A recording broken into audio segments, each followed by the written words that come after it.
உலக மொழிகளுக்கெல்லாம் தாய்மொழியாம் அன்னை தமிழுக்கு என் முதற்கும் வணக்கத்தை தெரிவித்துக் கொள்கிறேன். அனைவருக்கும் வணக்கம். என் பெயர் இசைவேந்தன்.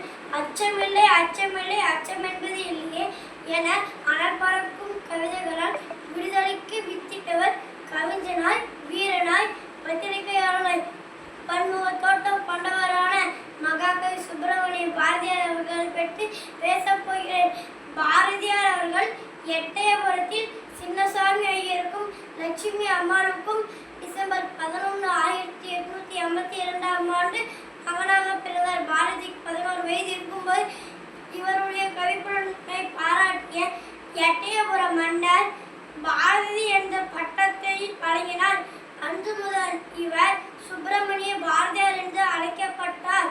பாரதியார் தமிழ் மட்டுமின்றி இந்தி, சமஸ்கிருதம், ஆங்கிலம் போன்ற பிற மொழிகளிலும் புலமை பெற்று விளங்கினார்.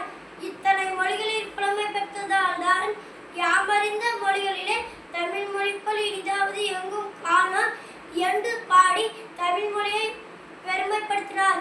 ஆடுவோமே பள்ளு பாடுவோமே ஆனந்த சுதந்திரம் அடைந்து விட்டோமே என்று சுதந்திரம் அடைவதற்கு முன்பே தன்னுடைய சுதந்திர தாகத்தை வெளிப்படுத்தியவர் பாரதியார்.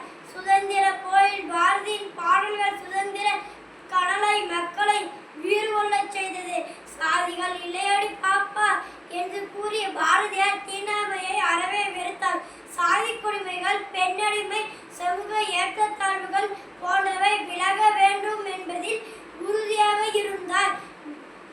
பாரில் எல்லா தேசங்களில் எங்கள் தேசம் உயர் தேசம், இதனில் நாங்கள் பிறந்துள்ளோம், இதன் உணர்வுண்டு வளர்ந்துள்ளோம், உயிரிலை காட்டிலும் உயர்ந்துள்ளது எங்கள் தேசம் உயர் தேசம். தனவந்தர்கள் போல ஆகியுள்ள வீரர்கள் வந்து உதித்துள்ளார். வீரமும் தீரமும் கொண்டுள்ளது எங்கள் தேசம் உயர் தேசம். தரிசனம் தந்த நம் கிருஷ்ணன் அவதாரம்